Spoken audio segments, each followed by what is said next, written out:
السلام عليكم ورحمة الله تعالى وبركاته. بسم الله الرحمن الرحيم. الحمد لله رب العالمين الذي هدانا لهذا وما كنا لنهتدي لولا أن هدانا الله. أشهد أن لا إله إلا الله وأشهد أن محمدا عبده ورسوله. أشهد يا رسول الله أنك قد بلغت الرسالة وأديت الأمانة ونصحت الأمة تركتهم على المحجة البيضاء فجزاك الله ما هو أهلك وأعطاك الله سؤلك وصلى الله وسلم عليك يا سيدي يا رسول الله. أعوذ بالله من الشيطان الرجيم. بسم الله الرحمن الرحيم.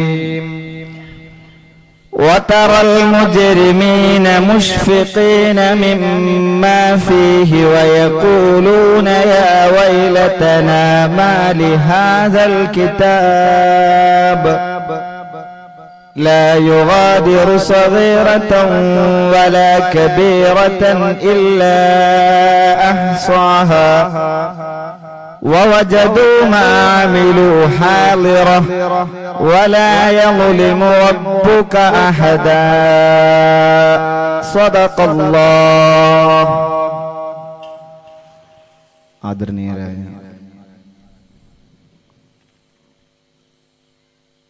സദസ്സിന് നമുക്ക് വേണ്ടി ഈ ദിവസം തുറന്നു തന്ന ഈ രംഗത്ത് എനിക്കൊക്കെ ഏറ്റവും ഊർജവും പ്രോത്സാഹനവുമായി എന്നും നിലനിൽക്കുന്ന ആദരണീയനായ അബു മൗലവി സദവറുകളെ, സദസ് അധ്യക്ഷ പീഠം അലങ്കരിച്ചു കൊണ്ടിരിക്കുന്ന പ്രിയ സുഹൃത്ത് മുഹമ്മദ് ഫൈസി സദവറുകളെ, വേദിയിലുള്ള വിശിഷ്ട വ്യക്തികൾ, മഹല്ലിലെ കാരണവന്മാർ, ഞാൻ ഏറ്റവും ആദരിക്കുന്ന ഇതുപോലുള്ള ഒരു സദസ്സിലേക്ക് നിങ്ങളെയൊക്കെ അഭിമുഖീകരിക്കാൻ വേണ്ടി എല്ലാ പൾസും തന്ന് സ്ഥാപനത്തിലേക്കൊക്കെ പറഞ്ഞയച്ച് ബാക്കി കാര്യങ്ങളൊക്കെ ചോദിച്ചറിഞ്ഞ് എന്റെ പ്രിയ ഉസ്താദ് നരൂക്കൽ ഉസ്താദ് അവറുകളെ, മറ്റു SKSF-ന്റെ കർമ്മോത്സുകരായ പ്രവർത്തകർ, നാട്ടിലെ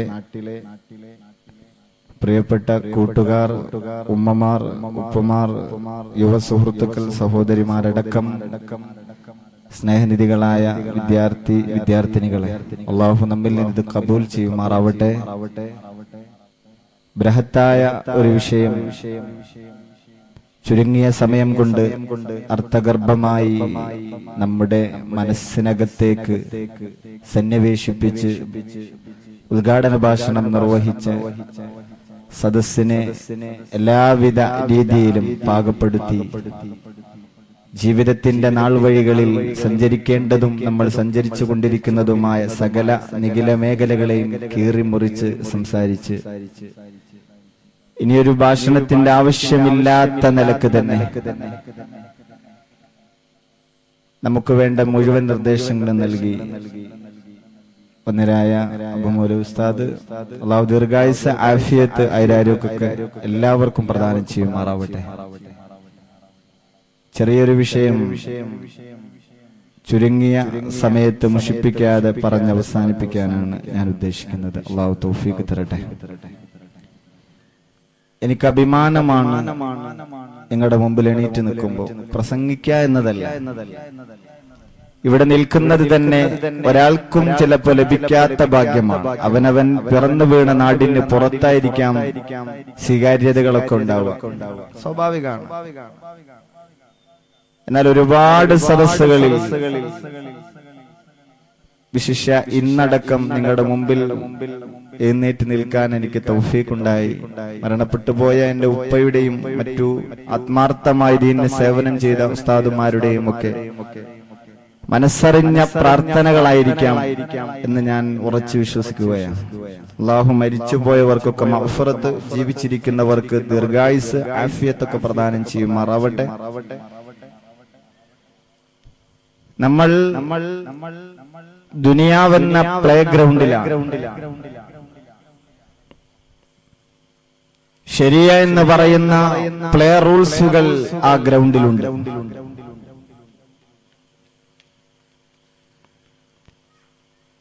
എതിർ കളിക്കാരെന്ന നിലക്ക് ശൈത്താന്റെയും മറ്റു വഴിപിഴിഞ്ഞ പാർട്ടികളുടെയും മിനൽ ജിന്നത്തി വന്നാസ് എന്ന് പറഞ്ഞ മനുഷ്യ ജിന്നുവർഗങ്ങളിലെ വസ്വാസിന്റെ ആളുകളെയും ഒക്കെ കട്ട് ചെയ്തിട്ട് വേണം, അവരെയൊക്കെ മറികടന്നിട്ട് വേണം, ഓവർടേക്ക് ചെയ്തിട്ട് വേണം ഈ ഈമാൻ കൊണ്ട് സ്വർഗമാകുന്ന ഗോൾ പോസ്റ്റിലേക്ക് നമുക്ക് ചെന്നെത്താൻ. അള്ളാഹു തൗഫീഖ് തരട്ടെ. അതിനകത്ത് ഒരുപാട് പ്രയാസങ്ങൾ, നിയമങ്ങൾ നമ്മൾ പാലിക്കേണ്ടി വരും. അവിടങ്ങളിലൊക്കെ നമുക്ക് വന്നുപോയ അപജയങ്ങളാണ് ലാലിമീങ്ങളായ ഭരണാധികാരികൾ നമ്മെ കാർന്നു തിന്നുന്ന, നമ്മുടെ മേൽ അദാബിന്റെ കർമ്മേഘം പോലെ വന്ന് വർഷിച്ചുകൊണ്ടിരിക്കുന്നു. അല്ലാഹു സൂറത്തു കഹ്ഫിൽ പറഞ്ഞിട്ടുണ്ട്, وَتَرَى الْمُجْرِمِينَ مُشْفِقِينَ مِمَّا فِيهِ وَيَقُولُونَ يَا وَيْلَتَنَا مَا لِهَذَا الْكِتَابِ.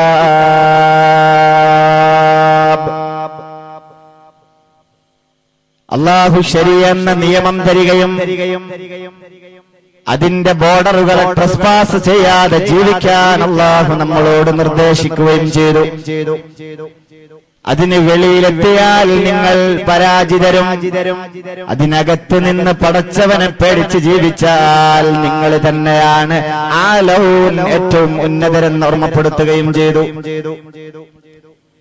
അതിന്റെ അകത്ത് നിൽക്കുമ്പോ, മുഅ്മിനായി ജീവിക്കുമ്പോ, അപ്പോഴാണ് നമുക്ക് അല്ലാഹു സ്വീകാര്യത തരുന്നത്. ജീവിതത്തിലേക്ക് തിരിഞ്ഞു നടന്നാൽ ഇന്ന് നമ്മോട് തന്നെ രാവിലെ എണീറ്റതിന് ശേഷമുള്ള ആചാര കർമ്മങ്ങളിൽ നമ്മൾ വരുത്തിയ വീഴ്ചകളെ കുറിച്ചോർത്താൽ നമ്മളെപ്പോഴാണ് ഒരു മുഅ്മിനാവാൻ സാധിക്കുന്നത്. അൻതുമുൽ ഇൻ കുൻതും മുഅ്മിനീൻ, മുഅ്മിനായെങ്കിലേ അല്ലാഹു നമുക്ക് സ്വീകാര്യത തരുള്ളൂ എന്നർത്ഥം. നമുക്ക് മുഅ്മിനാവാൻ പറ്റിയിട്ടുണ്ടോ? അവന്റെ ശരീഅത്തിനെ യഥാവിധി പാലിച്ച് ജീവിക്കാൻ നമുക്കായിട്ടുണ്ടോ? ഇയ്യാകും വമുഹഖിറാത്തുൽ ദുനൂബ്. സ്വന്തം സൂക്ഷിക്കേണ്ടതുണ്ട്. കൈകളെ, കാലുകളെ, കർണപുടങ്ങളെ, കൃഷ്ണമണികളെ, ഐബോളുകളെ, നടന്നു പോകുന്ന സകല സീമകളെയും ശ്രദ്ധിച്ച് നടക്കേണ്ടതുണ്ട്. തിന്മകളെ നിസ്സാരവൽക്കരിക്കുന്നതിനെയും നമ്മൾ സൂക്ഷിക്കേണ്ടതുണ്ട്. രണ്ട് കാര്യമാണ് ഹദീസിൽ ഓർമ്മപ്പെടുത്തിയത്. സ്വയം നമ്മളൊന്ന് ആത്മവിചിന്തനത്തിന് തയ്യാറാവുകയും കർമ്മങ്ങളിൽ നമ്മൾ ഒത്തിരി കൂടെ ശ്രദ്ധ ചെലുത്തുകയും വേണം. അതിനപ്പുറത്തേക്ക് അല്ലാഹുവിൻ ചെയ്യാൻ പാടില്ലെന്ന് പറഞ്ഞതിനെ സൂക്ഷിക്കുകയും വേണം. നമ്മൾ ആരെങ്കിലും ജീവിത നിമിഷങ്ങളിലൂടെ കടന്നു പോകുമ്പോ എപ്പോഴെങ്കിലും പടച്ചവന്റെ നിയമങ്ങളെ ശ്രദ്ധിക്കാൻ നമ്മൾ ആരെങ്കിലും ഒരു നിമിഷം ഉപയോഗപ്പെടുത്തിയിട്ടുണ്ടോ? അവിടെയാണ് നമ്മൾ മുഅ്മിനല്ലാതായി മാറിപ്പോകുന്നത്. അവിടെയാണ് ലാലിമീങ്ങളായ ഭരണാധികാരികൾ നമ്മൾക്കെതിരെ കുറച്ച് ചാടാൻ അവസരം ഒരുങ്ങുന്നത്. അവർക്ക് നമ്മുടെ മേൽ നാക്ക് പൊന്തുന്നത്. നമ്മൾ മുഅ്മിനല്ലാതായി മാറുമ്പോഴാണ്. മുഅ്മിനാകുന്നത് അവന്റെ നിയമങ്ങൾക്കകത്ത് നിന്ന് ജീവിക്കുമ്പോഴാണ്. വമുഹഖിറാത്തുൽ ദുനൂബ് 570-ലധികം മെഗാ പിക്സൽ പവറുള്ള അവൻ തന്ന ഒരു റന്റ് പോലും നൽകാതെ ഇത്രയും കാലം നമ്മൾ അനുഭവിച്ച ഐബോളുകളെ കൊണ്ട് തിന്മ കാണുമ്പോ ആരെങ്കിലും ഓർക്കാറുണ്ടോ ഇത് അല്ലാഹു ചെയ്യാൻ പാടില്ലെന്ന് പറഞ്ഞ വിഷയങ്ങളാണെന്ന്? നമ്മൾ അവിടെയാ പേച്ചു പോകുന്നത്. വമുഹഖിറാത്തുൽ ദുനൂബ് തിന്മകളെ നിസാരവൽക്കരിക്കാൻ നമ്മൾ ശ്രമിക്കാൻ തുടങ്ങി, പറയാൻ തുടങ്ങി, ചെയ്യാൻ തുടങ്ങി. അതിനൊക്കെ പ്രസംഗിക്കാനുണ്ടോ? അതൊക്കെ ഇത്ര കാര്യവിഷയമായി എടുക്കാനുണ്ടോ? അതിനൊക്കെ ഇതുപോലെ കമ്മിറ്റി യോഗങ്ങളിൽ ചേരാനുണ്ടോ എന്നൊക്കെ ചോദിച്ച് തിന്മകളെ നിസാരവൽക്കരിക്കുന്ന കാലം വരാൻ തുടങ്ങി. വതഹ്സബൂനഹു ഹയ്യന പലതും നമ്മൾ വിചാരിക്കുന്നത് നിസാരമാണെന്ന്, എന്നാൽ വഹുവ ഇൻദല്ലാഹി അലീം പടച്ചവന്റെ അടുത്തത് വലിയ വിഷയമായിരുന്നിരിക്കാം. ഒരു ചെറിയ ഉദാഹരണം അല്ലാമ ഇബ്നുൽ ഖയ്യിം അൽ ജൗസി റളിയല്ലാഹു തആല അൻഹു ഉദ്ധരിച്ച ചെറിയൊരു ഉദാഹരണം പറയാം ഞാൻ. ഇബ്നുൽ ഖയ്യിം അൽ ജൗസി തങ്ങൾ പറഞ്ഞത്, ഒരുപാട് കാലം ഒരു മഹല്ലിലെ മുദർരിസായി ജോലി ചെയ്തിരുന്ന ഉസ്താദ് ഒരുപാട് കാലങ്ങൾക്ക് ശേഷം ആ നാട്ടിലുള്ളവർക്കെല്ലാ കാര്യങ്ങളിലും ആവശ്യമായി ജീവിച്ചു കൊണ്ടിരിക്കുന്ന സമയത്ത് മനസ്സാകുന്ന ആ സൊസൈറ്റിയിലെ മനസ്സിനകത്ത് സ്ഥാനം പിടിച്ച ഉസ്താദ് അള്ളാഹുവിന്റെ അജലുണ്ടായപ്പോ അവനിലേക്ക് തിരിച്ചു നടന്നപ്പോ വഫാത്താകുമ്പോ ഒരു കൊല്ലം കഴിഞ്ഞ് ആണ്ടിന്റെ സമയമാകുമ്പോഴാണ് ആ ഉസ്താദിന്റെ ദർസിൽ പഠിച്ചിരുന്ന അരുമ ശിഷ്യൻ ഉസ്താദിനെ സ്വപ്നം കാണുന്നത്. സ്വപ്നത്തിലൂടെ ചോദിച്ചു, നേരത്തെ ഞാൻ ഇബ്നുൽ ഖയ്യിം അൽ ജൗസി തങ്ങളാണ് ഇതിന്റെ ഉദ്ധരണി, ഇത് റിപ്പോർട്ട് ചെയ്തത് അവരുടെ കിതാബിലാണ് ഇതുള്ളത് എന്ന് പറയാൻ കാരണം സ്വപ്നകഥകൾ നാടുനീള സംഘടനയുടെ വളർച്ചയ്ക്ക് ഉപയോഗപ്പെടുത്തുന്നിടത്താണ് ഞാൻ ഈ വിഷയം പറയുന്നത് എന്ന ഉത്തമ ബോധമുള്ളത് കൊണ്ട് അല്ലാമ ഇബ്നുൽ ഖയ്യിം അൽ ജൗസി തങ്ങളുടെ കിതാബ്, ആ കിതാബിനകത്ത് രേഖപ്പെടുത്തുന്നത് ഒരു കൊല്ലക്കാലം കഴിഞ്ഞിട്ട് വഫാത്തിന്റെ ഫസ്റ്റ് സ്റ്റാൻഡെത്തുന്ന സമയത്താണ് അരുമ ശിഷ്യൻ ഉസ്താദിനെ സ്വപ്നത്തിൽ കാണുകയുണ്ടായി. ഉസ്താദിനോട് ചോദിച്ചു, അൽ മുൽതലിം ഫി അഖ്ബാരിൽ മുലൂകി വൽ ഉമം എന്ന് പറയുന്ന വിശ്വഖ്യാതമായ ഇന്ന് വിപണിയിൽ ലഭ്യമാകുന്ന കിതാബിലാണ് ഇബ്നുൽ ഖയ്യിം അൽ ജൗസി തങ്ങളെ കഥ പറയുന്നത്. ശിഷ്യൻ ചോദിച്ചു ഉസ്താദിനോട്, ഉസ്താദ് അവറുകളെ, ദുനിയാവിൽ ഒരു ഐച്ഛിക ചിന്തയുമില്ലാതിരുന്ന അങ്ങ് അല്ലാഹു നിങ്ങളെ കൊണ്ടുപോയപ്പോ ബർസഖ് എന്ന ലോകത്ത് ഏത് രീതിയിലുള്ള സ്വീകരണമാ തന്നത്? അങ്ങാടിയിലൂടെ നടന്നവർ, ഓടി നടന്നവർ, മതത്തിന്റെ ബോർഡറിനപ്പുറത്ത് മാത്രം ജീവിച്ചു പോയ ഞങ്ങളെപ്പോലുള്ള ഒരുപറ്റം വിദ്യാർത്ഥികളെ ദീനീ സേവകരായി കൊണ്ടുവന്ന് നാടിന്റെ അഷ്ടദിക്കുകളിൽ പള്ളി മെഹ്റാബുകൾ ഉപയോഗപ്പെടുത്തുമാറ് നാടിന്റെ അത്താണിയായി ദീനിന്റെ പ്രകാശ ഗോപുരമായി നിങ്ങളെ വളർത്തിയെടുത്ത അങ്ങ് അല്ലാഹു നാളെ ഇന്ന് നിങ്ങൾ അനുഭവിക്കുന്ന ആ ബർസഖ് എന്ന ലോകത്തും നാളെ പടച്ചവൻ നിങ്ങൾക്ക് തരാൻ പോകുന്ന സൗഭാഗ്യത്തെക്കുറിച്ചുമൊന്ന് പറയണേ. നിങ്ങളേതവസ്ഥയിലാണ് ഉള്ളത് എന്ന് എനിക്കൊന്ന് പറഞ്ഞു തരണേ എന്ന് ആണ്ടിന്റെ കാലമായപ്പോ ഉസ്താദ് സ്വപ്നത്തിലൂടെ ഒരു അടിമ ശിഷ്യന്റെ അടുത്ത് വന്നപ്പോ ചോദിച്ചതാണ്. ആ സമയത്ത് ഉസ്താദ് മറുപടി കൊടുത്തു, പൊന്നുമോനെ, ഒരു കൊല്ലമായി എനിക്കൊരു ശിക്ഷ ഞാൻ അനുഭവിച്ച് തീർക്കുകയായിരുന്നു, ഇപ്പോഴാണത് അല്ലാഹു അവസാനിപ്പിച്ചത്. അടിമ ശിഷ്യൻ അത്ഭുതത്തോടെ ചോദിച്ചു, പൊന്നു ഉസ്താദ്, ഏത് ശിക്ഷയാ നിങ്ങൾ അനുഭവിച്ചത്? ഏത് തിന്മക്കുള്ള ശിക്ഷയാ നിങ്ങൾ അനുഭവിച്ചതെന്ന് പറഞ്ഞാൽ എന്റെ ജീവിതത്തിലും അതൊന്ന് മാറ്റിവെക്കാമായിരുന്നല്ലോ എന്ന് ശിഷ്യൻ ചോദിക്കുമ്പോൾ ഉസ്താദ് മറുപടി കൊടുത്തു, ഞാൻ സബക്ക് കഴിഞ്ഞിട്ട് എന്റെ വീട്ടിലേക്ക് നടന്നു പോകുന്ന വഴിമധ്യേ ഇടുങ്ങിയ വഴിയാണ്, നാരോവയിലൂടെ നടന്നു പോകുമ്പോഴാണ് ഒരു കഴുതയുണ്ട്. ഉള്ള വഴിയുടെ സൈഡിൽ ഇങ്ങനെ വൈക്കോൽ കറ്റകൾ കെട്ടിവെച്ച പുറത്ത് വഹിച്ചു നിൽക്കുന്ന ഒരു കഴുതയുണ്ട്. ഞാൻ നടന്നു പോവേണ്ട ഇടുങ്ങിയ വഴിയുടെ സൈഡിൽ നിർത്തിയിട്ടുണ്ട്. ആ വൈക്കോൽ കറ്റയുടെ ഒരു ചെറിയ സ്ട്രോ, അതിന്റെ ഒരു ചെറിയ കമ്പ് ഞാൻ പോകുന്ന വഴിയിലേക്ക് തള്ളി നിൽക്കുമ്പോ ഞാൻ അതിന്റെ അഗ്രഭാഗമൊന്ന് പൊട്ടിച്ചെടുത്തു. എന്റെ പല്ലിൽ അത് ഉപയോഗിച്ച് കുത്തുകയും ചെയ്തു. ഞാൻ മരിച്ച് പടച്ചവനിലേക്ക് എത്തിയപ്പോഴാണ് എന്നോട് ചോദിച്ചത്, എന്തൊരവകാശമായിരുന്നു, ഏതൊരവകാശത്തിന്റെ പേരിലായിരുന്നു, ഏതൊരു ഹക്ക് വെച്ചിട്ടായിരുന്നു നീ വഴിയിലേക്ക് തള്ളി നിന്നിരുന്ന ഉണങ്ങിയ വൈക്കോലിന്റെ ഒരു ചെറിയ പൊട്ടെടുത്തിട്ട് പല്ലിൽ കുത്തിയത് എന്ന് അള്ളാഹു എന്നോട് ചോദിക്കുകയുണ്ടായി. അതിന്റെ പേരിലാണ് ഞാൻ ഒരു കൊല്ലക്കാലം ശിക്ഷ അനുഭവിക്കേണ്ടി വന്നത് പൊന്നുമോനെ എന്ന് അരുമ ശിഷ്യനോട് ഉസ്താദ് പറഞ്ഞു കൊടുക്കുമ്പോ എത്ര തിന്മകളാണ് ഓരോ സമയങ്ങളിലും നമ്മുടെ മുമ്പിലൂടെ കടന്നു പോകുന്നത്, നമ്മളൊക്കെ ചെയ്തു പോകുന്നത്, അനുഭവിച്ചു തീർക്കുന്നത്. ഇയ്യാകും വമുഹഖറാത്തുൽ ദുനൂബ്, തിന്മകളെ നിസ്സാരവൽക്കരിച്ച് കളയരുതേ എന്ന് ലോകത്തിന്റെ രാജകുമാരൻ നമ്മളോട് എന്നോ ഓർമ്മപ്പെടുത്തി പോയിട്ടുണ്ട്. ഹോങ്കോങ്ങിലേക്ക് യാത്ര പോകുന്ന 3 ചെറുപ്പക്കാര് ഒരു വിമാനത്താവളത്തിന്റെ ടെർമിനലിനകത്ത് വെച്ചിട്ട് ഒരു ദായിയും ആലിമുമായ ഒരാൾ കാണുന്നുണ്ട്. ആ ദായിയായ ആള് ഈ 3 പേരുടെയും ഷേപ്പും അവരുടെ സംസാരവും കണ്ടപ്പോ ചെന്ന് ചോദിച്ചു, ഈ പ്രബോധകനായ ആലിം എങ്ങോട്ടാ നിങ്ങൾ പോകുന്നത്?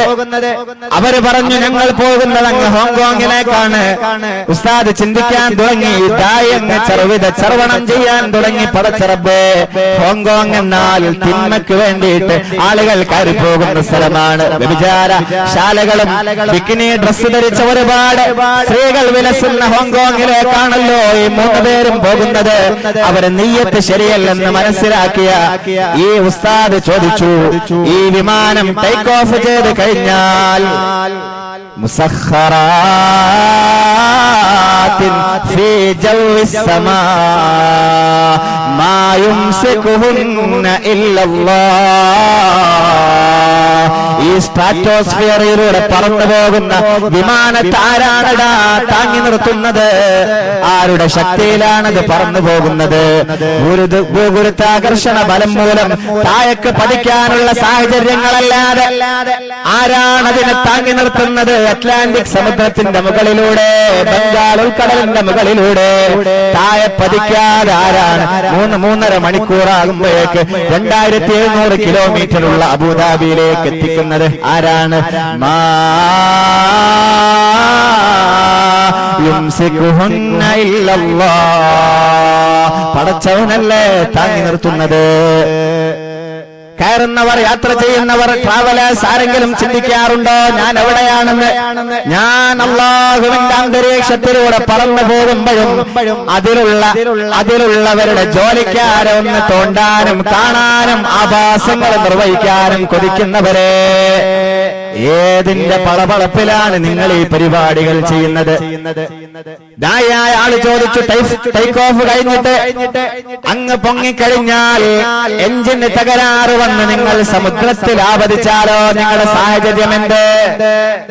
3 ചെറുപ്പക്കാരും ബോഡി പാസ് അടക്കം ടിക്കറ്റ് അടക്കം ടെർമിനകത്ത് വെച്ചിട്ട് കീറിയിട്ട് ഡസ്റ്റ്ബിന്നിലേക്ക് വലിച്ചെറിഞ്ഞിട്ട് കരഞ്ഞിട്ട് വിഷമത്തോടെ വന്ന് ചോദിച്ചു, ഇനി എങ്ങോട്ടാ ഞങ്ങൾ യാത്ര ചെയ്യേണ്ടത്? ഇതിന് മുമ്പ് ഒരുപാട് തവണ ഞങ്ങൾ യാത്ര ചെയ്തിട്ടുണ്ട്. നാട്ടുകാരോട്, വീട്ടുകാരോട് ഞങ്ങൾ പറഞ്ഞു ബിസിനസ് ആവശ്യാർത്ഥം പർച്ചേസ് ചെയ്യാൻ പോവുകയാണെന്ന്.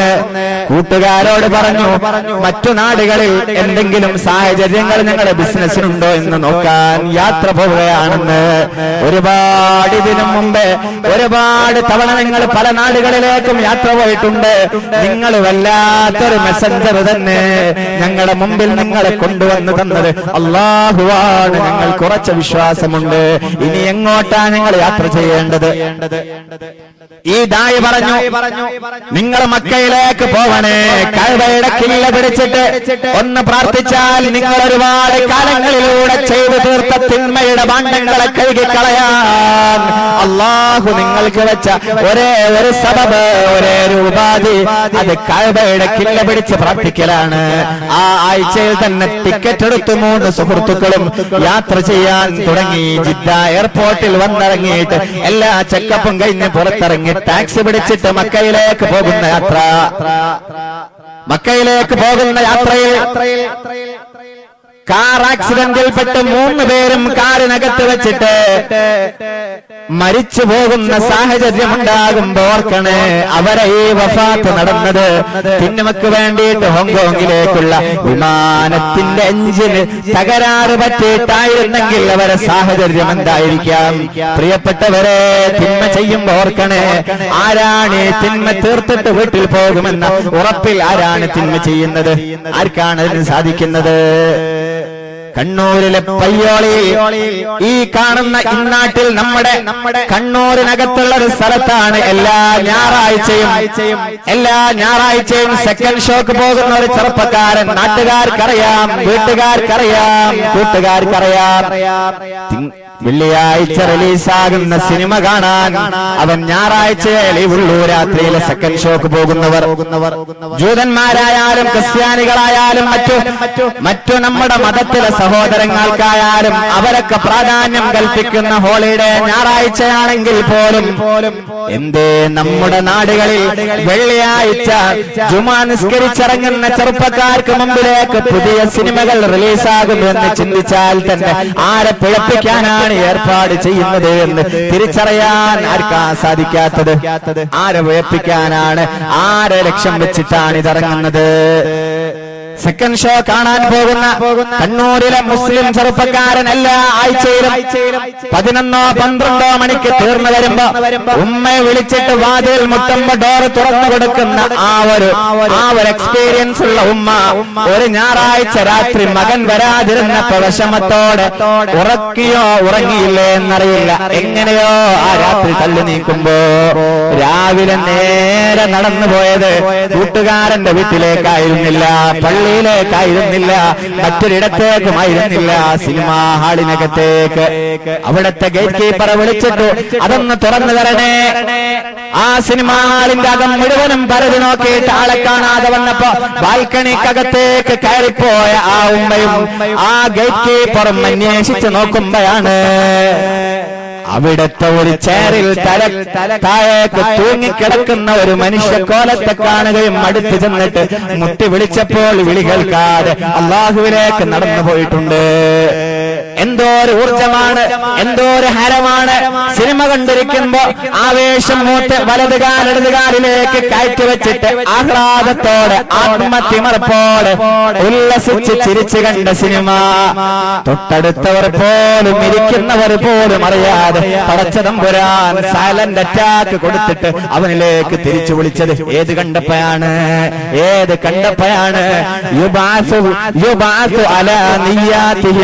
ഏതൊന്നിലാണോ അയാൾ ഇൻഡൽജ് ആയത്, ഏതൊരു വിഷയത്തിലാണോ അയാൾ ഇൻവോൾവ് ആയത്, ഏതൊരു വിഷയത്തിലാണോ അയാൾ ഇടപെട്ടത് അവസാനമായിട്ട് അയാൾ ഇടപെട്ട അതേ അവസ്ഥയിലായിരിക്കാം, നിയ്യത്തിലായിരിക്കാം. നന്മയാണെങ്കിൽ നന്മ, തിന്മയാണെങ്കിൽ തിന്മ, അതിലായിരിക്കാം അയാളെ നാളത്തെ അനുഭവിക്കാൻ പോകുന്ന എല്ലാ കാര്യങ്ങളും അതിനനുസരിച്ചാണെന്ന് ലോകത്തിന്റെ രാജകുമാരനെ മുഹമ്മദ് മുസ്തഫ സല്ലല്ലാഹു അലൈഹി വസല്ലം. അല്ലാഹു ആ ചെറുപ്പക്കാരന് മഗ്ഫിറത്ത് കൊടുക്കട്ടെ, അല്ലാഹു ആ ചെറുപ്പക്കാരന് മഗ്ഫിറത്ത് കൊടുക്കട്ടെ. ഇന്നമൽ അമാലു ബിഖവാതിമിഹാ. അവസാനം അവനേത് വിഷയത്തിലായിരുന്നു അതിനനുസരിച്ചായിരിക്കും അവന്റെ മഹ്ശർ ഉണ്ടാവുക, അതിനനുസരിച്ചായിരിക്കും അവന്റെ ബർസഖ് എന്ന ലോകത്തെ സാഹചര്യങ്ങൾ ഉണ്ടാവുക, അതിനനുസരിച്ചായിരിക്കും ഒന്നുകിൽ സ്വർഗം അല്ലെങ്കിൽ നരകം അവന്റെ അവസാനത്തെ അമാലിനനുസരിച്ചാണ് എന്ന് രാജകുമാരൻ നമ്മളോട് വിളിച്ചു പറഞ്ഞിട്ടുണ്ട് സല്ലല്ലാഹു അലൈഹി വസല്ലം. ആ ചെറുപ്പക്കാരന്റെ ജനാസ കബറടക്കി തിരിച്ചു പോരുമ്പോഴാണ് ആ ജനാസയിൽ പങ്കെടുത്തവന്റെ കൂട്ടുകാരൻ പറഞ്ഞത്, ഞങ്ങൾ കുളിപ്പിച്ചതിന്റെ സാഹചര്യം ഞങ്ങൾക്കല്ലേ അറിയുള്ളൂ. ഒരു കസാര ഷേപ്പിലായിരുന്നു ആ കൂട്ടുകാരൻ ഉണ്ടായിരുന്നത്. ഒരാൾ മരിച്ചാൽ 15 മിനിറ്റിനകം അതിലും ചുരുങ്ങിയ സമയം കൊണ്ട് അയാളുടെ മസിലുകൾ ഫ്രീസായി പോകും. അയാളുടെ സന്ധികൾ മടങ്ങാത്ത സാഹചര്യങ്ങളിലേക്ക് ഇങ്ങനെ ബലം പിടിച്ചു പോകുമെന്ന്, ഉറച്ചു പോകുമെന്ന് ആർക്കാണ് അറിയാത്തത്? അതുകൊണ്ടാണ് കർമ്മശാസ്ത്ര പണ്ഡിതന്മാര് പറഞ്ഞത്, മരിച്ചാൽ ആ കണ്ണെന്ന് നമ്മൾ പൂട്ടിയേക്കണേ. അയാളെ ഒന്ന് ഇരുത്തുകയും അയാളെ വീണ്ടും കിടത്തുകയും ചെയ്ത് ഈ മഫ്സലുകളൊക്കെ ഒന്ന് മയപ്പെടുത്തിയെടുത്തേക്കണേ എന്ന്. 6 മണിക്കൂർ ആരും അറിയാതെ ബാൽക്കണിയിൽ തലതായൊക്കെ തൂങ്ങിക്കിടന്ന ആ കണ്ണൂരിലെ പെണ്ണ് ചെറുപ്പക്കാരൻ ആരും അറിയാതെ ആ ഷേപ്പിലങ്ങ് ഉറച്ചു പോയപ്പോ അയാളെ കുളിപ്പിക്കാൻ, അയാളെ അസ്ഥികൾ പൊട്ടിക്കേണ്ട സാഹചര്യം ഉണ്ടായപ്പോ അങ്ങനെ തന്നെ ഇരുത്തി ഞങ്ങൾ അങ്ങ് കുളിപ്പിച്ചു. കസേരക്ക് ഡ്രസ്സ് ധരിപ്പിക്കാറുണ്ട് പുതിയ പുതിയ ഫംഗ്ഷനുകളിലെ ശൈലി ഏതാണ്? അതുപോലെ ആണ് ഞങ്ങൾ അയാളെ കഫൻ ചെയ്തത്.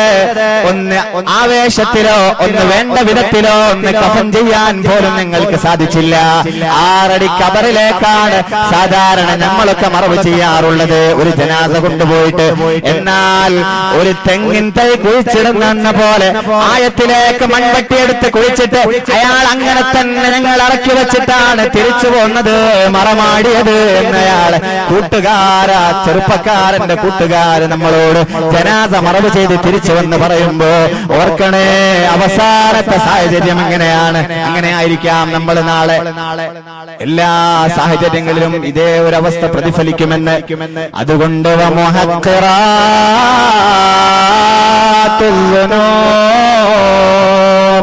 തിന്മകളെ നിസ്സാരവൽക്കരിക്കരുത്. സിനിമയല്ലേ, സീരിയലല്ലേ, അതുപോലുള്ള ഏതെങ്കിലും അല്ലേ, അതൊക്കെ എവിടെയായില്ലാത്തത്? തങ്ങന്മാരെ വീട്ടിലും ഉസ്താദുമാരെ വീട്ടിലും അവരൊക്കെ വാട്സപ്പിലും അവരൊക്കെ ഫേസ്ബുക്കിലും അവരൊക്കെ അതുപോലുള്ള സാഹചര്യങ്ങളിലുമൊക്കെ ഇല്ലേ എന്ന് പറഞ്ഞിട്ട് എല്ലാം ഹലാലാക്കാൻ നമ്മൾ ശ്രമിക്കുമ്പോ, ഒരു നാട് ഹലാലാക്കാൻ ശ്രമിക്കുമ്പോ ഓർക്കണേ, അല്ലാഹുവിന്റെ ഹബീബ് പറഞ്ഞത് വഹുവ ഇൻദല്ലാഹി അളീം. അത് ബടാ വിഷയമായിരിക്കാം, നമ്മൾ നിസാരമായി കരുതിയതൊക്കെ അള്ളാഹുവിന്റെ അടുക്കൽ.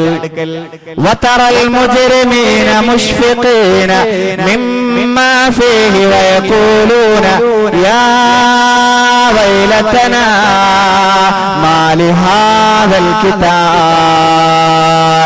തിന്മ ചെയ്തു പോയ ആളുകൾക്ക് നാളെ കർമ്മപുസ്തകം ലഭിക്കുന്ന സമയത്ത് ആവലാതിയോടെ അവർ വേജാറോടെ വിളിച്ചു പറയുന്നത്, യാ വൈലതനാ, എന്റെ നാശമേ, എന്റെ അപകടമേ, വരാൻ പോകുന്ന വിപത്തുകളെ. ലാ യുഗാദിറു സഗീറതൻ വലാ കബീറതൻ ഇല്ലാ അഹ്സാഹാ. ഈ നിസാരമായി തോന്നിയ കാര്യങ്ങളൊക്കെ ഈ കർമ്മപുസ്തകത്തിൽ രേഖപ്പെട്ട് കാണാനുണ്ടല്ലോ. എവിടെ വെച്ചാ ചെയ്തത്? ആരെ കൂടെയാ പോയത്? ആരുമായിട്ടാ സംഗമിച്ചത്? എന്താണ് ചെയ്തത് എന്ന് ചെറുത് വലുത് വ്യത്യാസമില്ലാതെ പടച്ചതമ്പുരാൻ ഡേറ്റ് ഇട്ട് സൂക്ഷിച്ചിട്ടുണ്ടല്ലോ ഈ കർമ്മപുസ്തകത്തിൽ. യാ വൈലതനാ മാ ലിഹാദൽ കിതാബ്. ഈ കിതാബിന്റെ സോഫ്റ്റ്വെയർ വല്ലാത്ത സോഫ്റ്റ്വെയർ തന്നെ. അല്ലാഹു അല്ലേ നമുക്കെല്ലാം തന്നത്.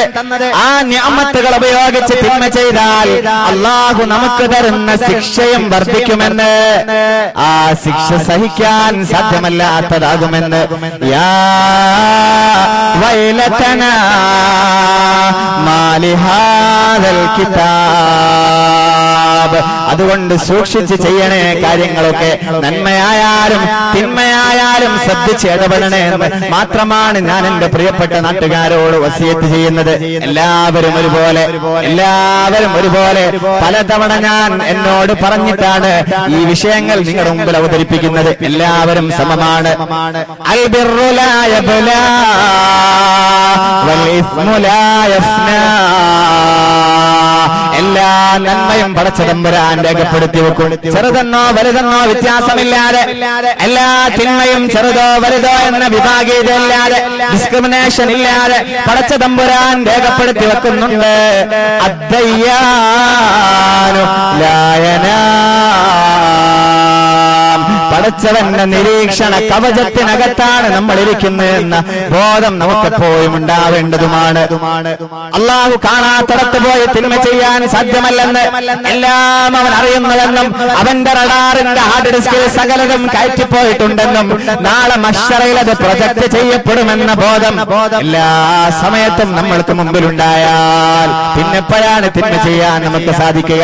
പിന്നെപ്പോഴാണ് കാര്യങ്ങൾ നിസ്സാരവൽക്കരിക്കാൻ നമുക്ക് സാധിക്കുക? നല്ലൊരു സംഖ്യ സംഭാവന ചെയ്ത് സഹകരിക്കുക. അള്ളാഹു കബൂൽ ചെയ്യുമാറാവട്ടെ. പിന്നീട് അള്ളാഹു പറയുന്നത്, അള്ളാന്റെ ഹബീബ് നമ്മളോട് ബോധ്യപ്പെടുത്തിയത്, കമാ തദീനു തുദാൻ. ഒരു ഗിവ് ആൻഡ് ടേക്ക് സംവിധാനമാണ് നമ്മൾ ചർച്ച ചെയ്യുന്നത്. അങ്ങോട്ട് കൊടുത്താൽ തിരിച്ചു ലഭിക്കും.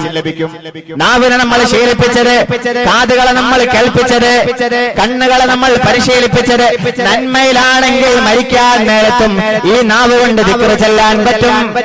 എപ്പോഴാണ് മരിക്കാനെന്നറിയാത്തവർ, എപ്പോഴാണ് നമ്മൾ അവസാനത്തെ ശ്വാസമെന്നറിയാത്തവർ അങ്ങ് അള്ളാഹുവിലേക്ക് മടങ്ങാം, ഈ തിന്മ കൂടെ ചെയ്തോട്ടെ എന്ന് വിചാരിക്കുന്നവരെ ഓർക്കണേ. ഈ കണ്ണുകളെ കൊണ്ട് നമ്മൾ ഖുർആൻ ശീലിപ്പിച്ചിട്ടുണ്ടെങ്കിൽ, അള്ളാഹുവിന്റെ കഅബ നോക്കാൻ ഈ കണ്ണുകളെ നമ്മൾ ഉപയോഗപ്പെടുത്തിയിട്ടുണ്ടെങ്കിൽ, അവന്റെ ഉമ്മവാപ്പാന്റെ മുഖത്തേക്ക് നോക്കാൻ, സംസമിലേക്ക് നോക്കാൻ ഈ കണ്ണവൻ ഉപയോഗപ്പെടുത്തിയിട്ടുണ്ടെങ്കിൽ, മരിക്കാൻ നേരത്തെ കണ്ണുകൾ അവൻ ഉപകാരപ്പെടുമെന്ന് നാളെ മഹ്ശറയിലും സ്വർഗത്തിലും അവനെ സൃഷ്ടിച്ച് പരിപാലിച്ച അള്ളാഹുവിനെ കാണാൻ അവന് സാധിക്കുമെന്ന്. ഈ കാതുകളെ കൊണ്ട് നമ്മൾ കേൾപ്പിച്ചത് നന്മയാണെങ്കിൽ അള്ളാഹു നാളെ ഈ കാതുകൾക്ക് നന്മ കേൾക്കാൻ അവസരം തരുമെന്ന് അവൻ നമ്മളോട് സംസാരിക്കുമ്പോ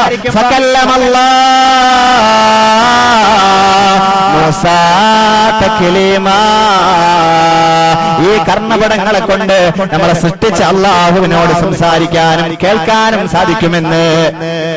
മരിക്കുന്ന സമയത്ത് നമ്മൾ ലാ ഇലാഹ ഇല്ലല്ലാഹ് ചെല്ലാൻ വേണ്ടിയിട്ട് നാട് നീളെ നടന്ന് കാണുന്നവരോടൊക്കെ ദുആ കൊണ്ട് വസിയത്ത് ചെയ്യുകയും അവന്റെ ജീവിതത്തിൽ ഒരു തവണ പോലും നന്മയിലേക്ക് അവൻ നടന്നു നീങ്ങുകയും ചെയ്തില്ലെങ്കിൽ, നാവിനെ എന്താണോ അവൻ ശീലിപ്പിച്ചത് അതിനനുസരിച്ചായിരിക്കും മരണസമയത്ത് അവന് ചെല്ലാൻ സാധിക്കുക. പുതിയതായി ഇറങ്ങിയ സിനിമയിലെ ഗാനങ്ങളാണെങ്കിൽ അവന്റെ മരണസമയത്തും അവൻ എങ്ങനെയാണ് ആ നാവ് കൊണ്ട് നന്മ പറയാൻ, ലാ ഇലാഹ ഇല്ലല്ലാഹ് ചെയ്യാൻ സാധിക്കുന്നത്? കമാ തദീനു തുദാൻ.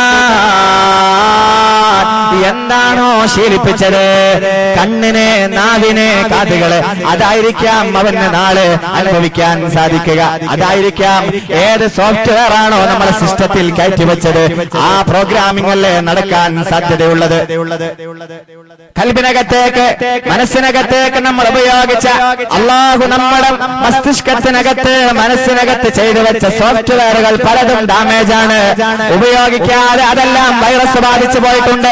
എന്നാൽ വൈറസ് വരാതെ എന്നും ഉപയോഗപ്പെടുത്തി വെച്ചതേതാണോ അതായിരിക്കാം മരണസമയത്തും വർക്ക് ചെയ്യുക എന്ന് ലോകത്തിന്റെ രാജകുമാരനെ മുഹമ്മദ് മുസ്തഫ സല്ലല്ലാഹു അലൈഹി വസല്ലം. ഇന്ന് നമുക്ക് പലതും നിസാരമാണ്. കൊലപാതകങ്ങൾ നിസാരമാണ്. പാർട്ടിയുടെ പേരിലോ ആശയങ്ങളുടെ പേരിലോ കൊലപാതകങ്ങൾ ഇന്നൊരു വിഷയമേ അല്ലാതെ മാറിയിട്ടുണ്ട്. കൊലപാതകങ്ങൾ വലിയ വിഷയമാണ്. എല്ലാവർക്കും ജീവിക്കാൻ അവസരമുണ്ട്. നാം ഈ നശിപ്പിച്ച് കളയുന്നത്, നാം ഈ തീർത്ത് കളയുന്ന ആ ശരീരം നമുക്ക് വേണ്ടി തന്നതും അതും നമ്മളല്ലല്ലോ, അതും തന്നത് അല്ലാഹു ആണല്ലോ.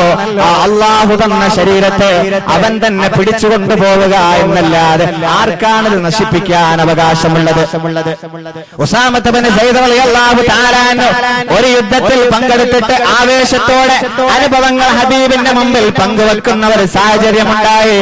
ആ സമയത്ത് അല്ലാഹുവിന്റെ ഹബീബ് ഉസാമത്ത് ബിൻ സൈദ് റളിയല്ലാഹു തആല അൻഹുവിനോട് പറഞ്ഞ ഒരു കാര്യമുണ്ട്, ഹദീസിൽ കിടപ്പുണ്ട്.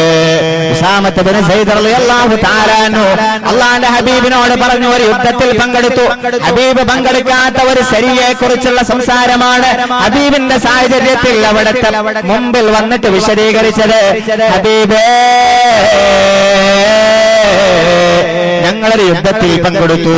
ഒരാള് ശത്രുപക്ഷത്തിന് ഒരാളെന്റെ നേർക്ക് ഖഡ്ഗവും പിടിച്ചിട്ട് ഓടി വന്നപ്പോ ഞാൻ ഓടി കൂട്ടുകാർക്കടുക്കലേക്ക് ആ സഫിനകത്തേക്ക് കയറി നിന്നിട്ടാണ് ഞാൻ രക്ഷപ്പെട്ടത്.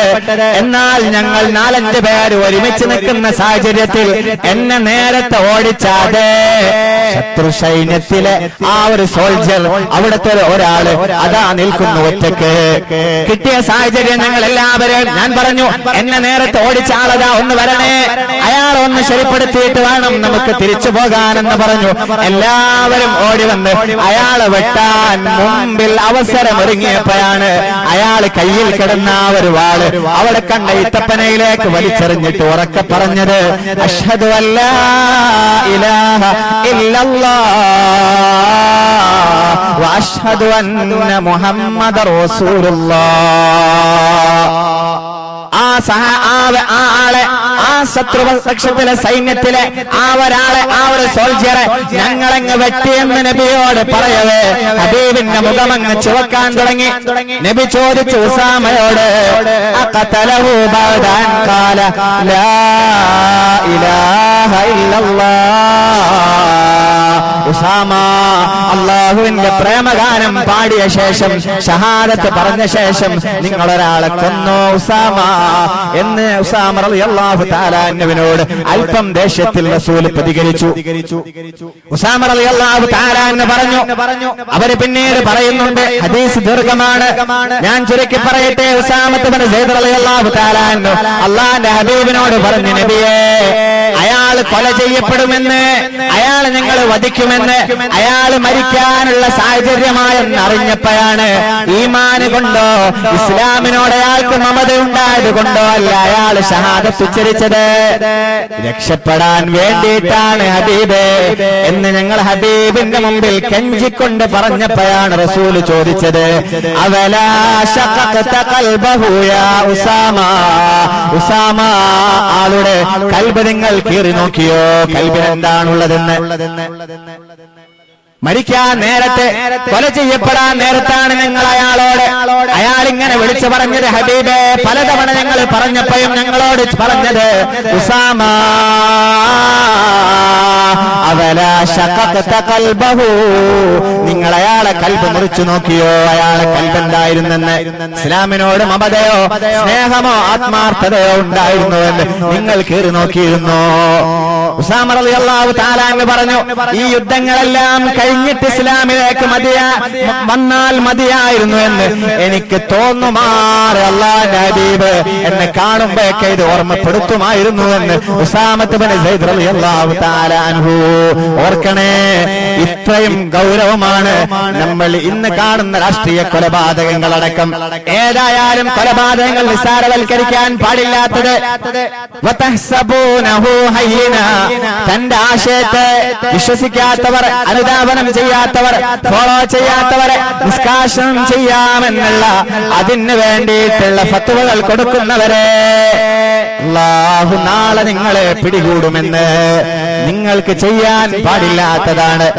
ഉമർ ഇബ്നു അബ്ദുൽ അസീസ് എന്ന 5ാം ഖലീഫ, 4ാം ഖലീഫ കഴിഞ്ഞിട്ട് ഇനി ഒരു ഖലീഫ ഉണ്ടെങ്കിൽ ചരിത്രത്തിൽ കാണുന്നത് ഉമർ ഇബ്നു അബ്ദുൽ അസീസ് റളിയല്ലാഹു തആല അൻഹുവിനെയാണ്.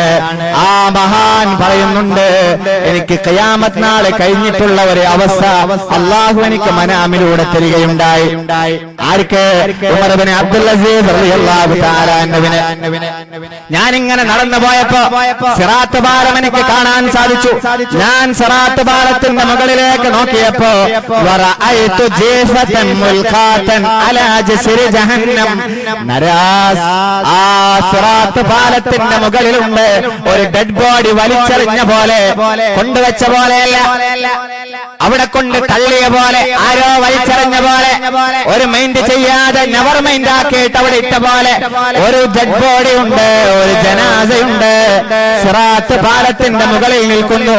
ഞാൻ ചോദിച്ചു മാലാഖമാരോട്, മൻ ഹാദാ, ആ ശരീരം ആരുടേതാണ്? മാലാഖമാരെന്നോട് പറഞ്ഞു, ഹജ്ജാജ് ഇബ്നു യൂസുഫ്, അത് ഹജ്ജാജ് ഇബ്നു യൂസുഫിന്റേതാണ്. ഹജ്ജാജ് ഇബ്നു യൂസുഫ് എന്ന ധിക്കാരിയായ ഭരണാധികാരിയുടേതാണ്. ഓർക്കണേ, നിങ്ങളൊക്കെ കേൾക്കണേ, ഈ ഹദീസ് ഹജ്ജാജ് ഇബ്നു യൂസുഫിന്റെ ജനാസയാണ്. ആർക്കും വേണ്ടാതെ ആ പാലത്തിന്റെ മുകളിൽ, സിറാത്തിന്റെ മുകളിൽ, ജീഫതൻ മുൽഖാതൻ അലാ ജസ്രി, ആ പാലത്തിന്റെ മുകളിൽ അതങ്ങനെ വലിച്ചെറിയപ്പെട്ടത്. ഞാൻ അടുത്ത് വന്നിട്ട് ചോദിച്ചു, മാ ഫഅലല്ലാഹു ബിക, ഹജ്ജാജിനോട്, ആ ജനാസയോട് ഞാൻ ചോദിക്കുന്നുണ്ട്. മനാമിലാണ് ഈ സംഭവം. ഹജ്ജാജ് ഇബ്നു യൂസുഫിനോട് ചോദിച്ചു, എന്തേ നിങ്ങൾ ഇതുപോലെ ആർക്കും വേണ്ടാത്ത രീതിയിൽ സിറാത്ത് പാലത്തിന്റെ മുകളിലേക്ക് വലിച്ചെറിയാൻ കാരണമെന്തേ? ആ സമയത്ത് ഹജ്ജാജ് ഇബ്നു യൂസുഫ് എന്നവർ പറഞ്ഞത്, അള്ളാഹു എന്തേ അയാളെ ഇങ്ങനെ ചെയ്യാൻ കാരണമെന്ന് മാലാഖമാരോട് ഞാൻ ചോദിച്ചപ്പോഴാണ് മാലാഖമാർ വീണ്ടും മറുപടി തന്നത്, സബാനിയ ബികുല്ലി ഖത്ലത്തിൻ മിഅത ഖത്ല. ഞാൻ ഒരുപാട് പേരെ കൊന്നിട്ടുണ്ടായിരുന്നു, ഒരുപാട് പേരെ എന്റെ കൈകളെ കൊണ്ട് ഞാൻ കൊല ചെയ്തിട്ടുണ്ട്. എന്നാൽ ഓരോ ആളുകളെയും ഞാൻ കൊന്നതിന് പകരം അല്ലാഹു സുബ്ഹാനഹു വ തആല എന്നെ ഒരാൾക്ക് പകരം സബാനിയാക്കളെ കൊണ്ട് 100 കൊല എന്നെ ചെയ്തിട്ടുണ്ട്. ഫഖതലനി ബിസഈദ് bin Syed 100,000 ഖത്ല. Saeed bin Syed എന്നറിയപ്പെട്ട ഒരു സഹാബിയെ ഞാൻ കൊന്ന കാരണത്താൽ അല്ലാഹു 1,00,000 തവണ എന്നെ കൊന്നിട്ടുണ്ട്. കൊലയാളികൾ കേൾക്കണേ, ഏതിലായാലും കൊല നിസാരമായി കാണുന്നവർ, ആർക്കോ വേണ്ടി ആവേശം മൂത്ത് പോകുന്നവർ, വതഹ്സബൂനഹു ഹയ്യന വഹുവ ഇൻദല്ലാഹി അലീം. 100 തവണയാണ് ഒരാളെ കൊന്നതിന്റെ ശിക്ഷയായിട്ട് അല്ലാഹു സബാനിയാക്കളെ കൊണ്ട് എന്നെ കൊന്നത്. എന്നാൽ അതിൽ സഈദ് ഇബ്നു സൈദ് എന്ന് പറയുന്ന ഒരാളെ കൊന്ന കാരണത്താൽ എനിക്ക് അല്ലാഹു 1,00,000 തവണ അതിന്റെ ശിക്ഷ തന്നിട്ടുണ്ട് എന്ന് ഹജ്ജാജ് ഇബ്നു യൂസുഫ് എന്നവർ ഉമർ ഇബ്നു അബ്ദുൽ അസീസ് റളിയല്ലാഹു തആല അൻഹുവിനോട് പറഞ്ഞു. കൊല നിസാരമല്ല, കൊല നിസാരമേ അല്ല. ഒരു സഹാബി അള്ളാന്റെ ഹബീബിനോട് ചോദിക്കുന്നുണ്ട്, ഹബീബേ, അള്ളാന്റെ ഹബീബിനോട് ഒരിക്കൽ ഒരു സഹാബി സാഹചര്യം കിട്ടിയപ്പോൾ ചോദിച്ചതാണ്, യാ റസൂലല്ലാഹ്, ഒരു മുഅ്മിനായ ആൾക്ക് ബഖീലാവാൻ സാധിക്കുമോ നബിയേ? ഒരു മുഅ്മിനായ ആൾക്ക് ബഖീലാവാൻ സാധിക്കുമോ എന്ന് അള്ളാന്റെ ഹബീബിനോട് ഒരു സഹാബി ചോദിച്ചിട്ടുണ്ട്. ആ സഹാബിക്ക് അള്ളാന്റെ ഹബീബ് മറുപടി കൊടുത്തത് കേൾക്കണേ. അൻ സുഫിയാൻ ഇബ്നു സുലൈം റളിയല്ലാഹു തആല അൻഹു റിപ്പോർട്ട് ചെയ്യുന്ന ഹദീസിലുണ്ട്, അയകൂനുൽ മുഅ്മിനു ബഖീലാ, കളവ് യഥേഷ്ടം പറയുന്നവരാ നമ്മളൊക്കെ. ഒരുപാട് കാര്യങ്ങളിൽ പുഷിക്കുന്നവരാ നമ്മളൊക്കെ. കാശ് നഷ്ടപ്പെട്ടപ്പോഴേക്ക് അധ്വാനിച്ചുണ്ടാക്കിയ 1,000-500 നഷ്ടപ്പെടുമെന്ന് പേടിച്ചപ്പോ ഏത് പൊരിവയിലും നിന്നിട്ട് എത്ര വേണമെങ്കിലും ജുമാ നഷ്ടപ്പെടുത്തിയാലും ബേജാറോടെ നിന്നവരെ നമ്മൾ ഓരോരുത്തരും ചോദിക്കണേ. ഈ ഒരു ബേജാറ് അള്ളാഹുവിന്റെ സവിധത്തിൽ ചെല്ലുമ്പോ നമുക്ക് നരകത്തിലേക്കാണെങ്കിലോ സർട്ടിഫിക്കറ്റ് കിട്ടിയത്, ആ ഒരു ബേജാറ് ഈ ദുനിയാവിലുണ്ടായാൽ നമ്മൾ രക്ഷപ്പെടില്ലേ? അയകൂനുൽ മുഅ്മിനു ബഖീലാ,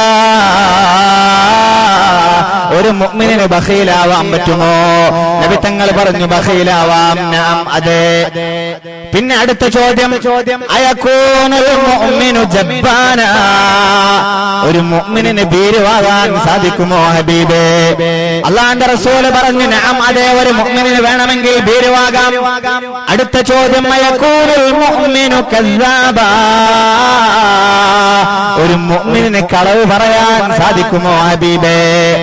റസൂൽ പറഞ്ഞില്ല ഒരു മുഅ്മിനിന് കളവ് പറയാൻ സാധ്യമല്ല. നട്ടാൽ കുരുക്കാത്ത കളവുകളാണ് നമ്മുടെ നാവുകളിലൂടെ ഡെയിലി കടന്നു വരുന്നത് എങ്കിൽ നമ്മൾ വിചാരിക്കുന്നത് വതഹ്സബൂനഹു ഹയ്യന വഹുവ ഇൻദല്ലാഹി അലീം. അല്ലാഹുവിന്റെ അടുത്തത് വലിയ വിഷയമായിരിക്കാം. നമ്മൾ നിസാരമായി കാണുന്ന കളവ് പോലും നബി തങ്ങൾ പറഞ്ഞത് ഒരു മുഅ്മിനാണെങ്കിൽ അയാൾക്ക് കളവ് പറയാൻ പറ്റില്ല. അരമണിക്കൂറിന്റെ ചാനൽ ചർച്ചയ്ക്ക് മുമ്പിലിരുന്ന് തുടങ്ങിയത് പലതവണ മാറ്റി പറയുന്ന അഭിനവ മുസ്ലിം നേതാക്കന്മാരുടെ ലോകത്ത് ഈ ഹദീസിന് പ്രസക്തിയുണ്ട്. കേൾക്കണേ. അയകൂനുൽ മുഅ്മിനു കസ്സാബാ. കളവ് പറയാൻ മുഅ്മിന് സാധ്യമല്ല. വിശാലമായ ഹദീസിന്റെ ആയമേറിയ അർത്ഥതലങ്ങളിലേക്ക് നിങ്ങൾ മാത്രം സഞ്ചരിച്ചാൽ മതി, ഞാനില്ല. അയകൂനുൽ മുഅ്മിനു, ഒരു മുഅ്മിനിന് ഒരിക്കലും കളവ് പറയാൻ സാധ്യമല്ല. അതും തലപ്പത്തിരിക്കുന്നവർ പറയാൻ തുടങ്ങിയാലോ എത്ര വലിയ അപകടമാണ്. ഓർക്കണേ, നമ്മളൊക്കെ ജീവിതത്തിലൂടെ കടന്നു പോകുന്ന സാഹചര്യങ്ങൾ, ഇന്ററാക്ഷനുകൾ, ഇന്റർവ്യൂകൾ, ഇതെല്ലാം നാക്കിനെ പിടിച്ചു വച്ചില്ലെങ്കിൽ അള്ളാഹുവിന്റെ അടുത്ത് വലിയ വിഷയങ്ങളായിട്ട് നാളെ വന്നെന്നിരിക്കാം. അയകൂനു, ഒരു മുഅ്മിന് പോലും കളവ് പറയാൻ സാധ്യമല്ലെന്ന് റസൂലുള്ളാഹി സ്വല്ലല്ലാഹു അലൈഹി വസല്ലം. വൈലുൽ ലിത്താജിർ, എല്ലാ കച്ചവടക്കാർക്കും നാശമാണെന്ന് അള്ളാന്റെ ഹബീബ് പറയുന്നുണ്ട്. എന്തുകൊണ്ടാ കച്ചവടക്കാർക്ക് നാശമാകുന്നത്? കച്ചവടക്കാർക്ക് ദുരനുഭവങ്ങൾ, നാളെ ശിക്ഷയടക്കം വരാൻ കാരണമാകുന്നത് അവർ വല്ലാഹി സുമ്മ വല്ലാഹി എന്ന് പറയുന്നത് കൊണ്ടാണ് എന്ന് അള്ളാഹുവിന്റെ ഹബീബ് മുഹമ്മദ് മുസ്തഫ സല്ലല്ലാഹു അലൈഹി വസല്ലം തങ്ങൾ പറയുന്നുണ്ട്. ഇതൊക്കെ നിസ്സാരമായിരിക്കാം. കസ്റ്റമേഴ്സ് വരണമെങ്കിൽ അതങ്ങനെയൊക്കെ പറയണമെന്ന് ചോദിക്കുമ്പോ ഇല്ലെങ്കിൽ അടുത്ത കമ്പനിയുടെ ഗുളിക എടുത്തു കൊടുക്കുന്നവർ, അതില്ലെങ്കിൽ അതിന്നതാണെന്ന് പറഞ്ഞിട്ട് അതിനേക്കാളും മെച്ചമിതാണെന്ന് പറഞ്ഞ് മറ്റേത് വിൽക്കുന്നവർ തിരിച്ചു പോകുമ്പോ എന്തേ നിങ്ങൾ അയാളോട് കളവ് പറഞ്ഞതെന്ന് കൂട്ടുകാരൻ ചോദിച്ചാൽ ഈ വിഷയം ഇവിടെ ഇല്ലെന്ന്, ആ മെറ്റീരിയൽ ഇവിടെ ഇല്ലെന്ന്, ഈ ഇൻസ്ട്രുമെന്റ് ഇവിടെ കിട്ടാനില്ലെന്ന് പറഞ്ഞാൽ അവൻ കിട്ടുന്നിടത്തേക്ക് പോകും. നാളെയും അവന്റെ വരവ് നിലച്ചു പോകും. അതുകൊണ്ട് അല്ലാഹുവാണ് നിന്റെ മൈഷത്ത് തീരുമാനിക്കുന്നത്. എത്ര പേര് പടച്ച തമ്പുരാൻ സൃഷ്ടിച്ച് ഈ ഭൂമിലോകത്തേക്ക് പറഞ്ഞയച്ചിട്ടുണ്ടോ അവർക്കുള്ള മൈഷത്ത് നൽകുന്നത്, അവർക്ക് വേയുള്ള റേഷൻ തീരുമാനിക്കുന്നത് പടച്ച തമ്പുരാനാണ്. രാവിലെ ഒന്ന് എണീക്കണേ, സുബഹിന്റെ മുമ്പ് എണീക്കണേ. ആ സമയത്ത് എണീച്ചിട്ട് സൂര്യൻ ഉദിക്കുന്നതിന്റെ മുമ്പ് കിടക്കാതെ സൂക്ഷിച്ചാൽ ഫാത്തിമ ബീവിയെ തട്ടിയിട്ട് റസൂലുള്ള വിളിച്ചിട്ടുണ്ട്. ഫാത്തിമ ബീവി ഉറങ്ങിയിട്ടില്ല, ഒന്ന് ചെരിഞ്ഞ് കിടന്നെന്ന് മാത്രം. വിഷമമായപ്പോ, ഒന്ന് ടെൻഷനായപ്പോ, ടയർഡായപ്പോ ഒരു സുബഹിന്റെ സമയത്ത് നിസ്കരിച്ചുണ്ട് ആ കട്ടിലേക്ക്, പരിക്കൻ കട്ടിയിലേക്ക് ഒന്ന് ചെരിഞ്ഞ് കിടന്നപ്പോഴാണ് ഹബീബ് വിളിച്ചിട്ട് പറഞ്ഞത്, പൊന്നോളെ അല്ലാഹു റിസ്ക് ഓഹരി ചെയ്യുന്ന സമയമാണ്, ഉറങ്ങല്ലേ. ആ സമയം ശ്രദ്ധിച്ചാ മതി. വാക്യ സൂറത്തൊന്ന് പതിവാക്കിയാ മതി. അല്ലാഹുവാണ് മൈഷത്ത് തരുന്നത്. അല്ലാഹുവാണ് കസ്റ്റമേഴ്സിന് നിന്റെ ഷോപ്പുകളിലേക്കുള്ള ആ ഒരു സ്നേഹവും ആ ഒരു കാഴ്ചപ്പാടും അവിടെ പോയാ മതി എന്ന് ചില ഷോപ്പുകളുടെ പേരാളുകൾ എടുത്തു പറയുന്നത്. അല്ലാഹു അവരുടെ കൽബിലിട്ട് കൊടുക്കുന്നതാണ്. അത് നീ അവനെ അനുഭവിക്കുമ്പോഴും നീ അവനെ അനുസരിക്കുമ്പോഴുമാണ് അതുണ്ടാകുന്നത്.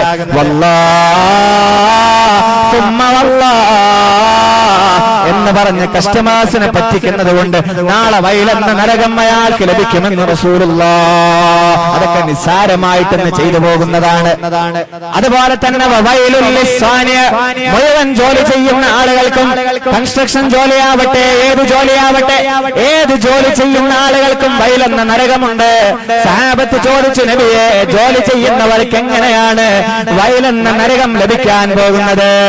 അല്ലാഹുവിന്റെ ഹബീബ് പറഞ്ഞു, നാളെ വരാം, നാളെ വരാം എന്ന് പറഞ്ഞ് ലോട്ടറിക്കാരനെ പോലും പരാജയപ്പെടുത്തുന്നവരാണവർ. മനസ്സുകളിലേക്കൊന്ന് ഒന്ന് തിരിച്ച് സഞ്ചരിച്ചാൽ, സ്വന്തത്തോടൊന്ന് ചോദിച്ചാൽ,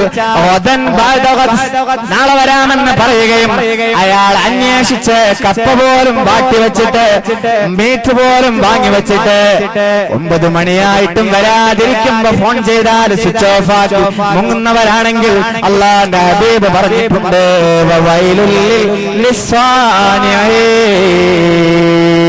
ജോലിക്കാർക്കൊക്കെ വയലെന്ന നരകമുണ്ട്. ആ നരകത്തിന് കാരണമായത് വാക്കുകൾ സൂക്ഷിക്കാത്തത് കൊണ്ട്, അമാനത്ത് നഷ്ടപ്പെടുത്തിയത് കൊണ്ട്. അമാനത്ത് നഷ്ടപ്പെട്ടാൽ ഖിയാമനെ പ്രതീക്ഷിക്കണേ എന്ന് അള്ളാന്റെ ഹബീബ് നമ്മളോട് പരിചയപ്പെടുത്തിയില്ലേ? എല്ലാവരും നാവിനെ സൂക്ഷിക്കുന്നത് നല്ലതാണ്. നാവ് വലിയ വിഷയമാണ്. ലുഖ്മാനുൽ ഹക്കീം എന്നവരോട് ഏറ്റവും ശരീരത്തിലെ നല്ല ഭാഗം ചോദിച്ചപ്പോഴും ഏറ്റവും ചീത്ത ഭാഗം ചോദിച്ചപ്പോഴും കൊണ്ടുവന്നത് രണ്ടും നാവായിരുന്നു. നന്മയിൽ സൂക്ഷിച്ചാൽ നല്ലതും നാവ് തന്നെ, വഷളായാൽ ഏറ്റവും മോശം പാർട്സും അതും നാവ് തന്നെ. ശ്രദ്ധിക്കേണ്ടതാണ്. വഇയ്യാകും വമുഹഖറാത്തുൽ ذنوب وتحسبونه هينا وهو عند الله عظيم. അല്ലാഹുവിന്റെ അടുത്ത് വലിയ വിഷയമായിരിക്കാം നമ്മൾ നിസ്സാരമായി കാണുന്ന പല കാര്യങ്ങളും. എത്ര പേടിച്ചിട്ടാണ് മുൻഗാമികളൊക്കെ ജീവിച്ചു പോയത്. മുൻഗാമികളൊക്കെ ജീവിതത്തിൽ കരഞ്ഞിട്ടാണ്. ചിലരൊക്കെ പറയുന്നത് ഞങ്ങൾ മൂത്രമയിക്കുമ്പോ രക്തമിങ്ങനെ പുറത്തു വരുമായിരുന്നു എന്ന് സഹാബികളിൽ ചിലർ ഉദ്ധരിച്ചിട്ടുണ്ട്. അല്ലാഹുവിനെ പേടിച്ചിട്ട് ഞങ്ങളുടെ മൂത്രാശയങ്ങളിലൂടെ, ആ ലൈംഗികാവയവങ്ങളിലൂടെ പടച്ചവന്റെ പേടി കൊണ്ട് ഉരുകിപ്പോകുന്നത് രക്തമായിരുന്നു എന്ന് സഹാബികൾ പലരും രേഖപ്പെടുത്തി വെച്ചിട്ടുണ്ട്. ഉമർ ഇബ്നുൽ ഖത്താബ് റളിയല്ലാഹു തആല അൻഹു